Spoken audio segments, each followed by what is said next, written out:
काँग्रेसचे प्रदेशाध्यक्ष हर्षवर्धन सपकाळ यांनी देवाभाऊंवर अतिशय खालच्या पातळीची टीका केली। हा हर्षवर्धन सपकाळ यांच्या नालायकपणाचा आणि निर्लज्जपणाचा कळस आहे।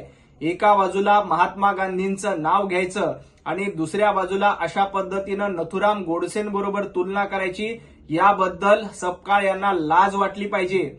महाराष्ट्राचे लाडके मुख्यमंत्री आदरणीय देवाभाऊ हे गोडसे नाही तर महाराष्ट्रात गोडवा निर्माण करणारं नेतृत्व आहे। त्यामुळं जनतेनं एकदा नाही, दोनदा नाही तर 3 वेळेला देवाभाऊंना निवडून दिलं।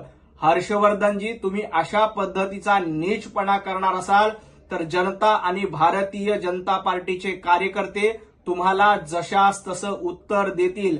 महात्मा गांधींचं नाव घेण्याची लायकी देखील तुमची नाही आणि तुम्ही अशा पद्धतीनं गोडसे सोबत तुलना करताय, तुम्हाला लाज वाटली पाहिजे।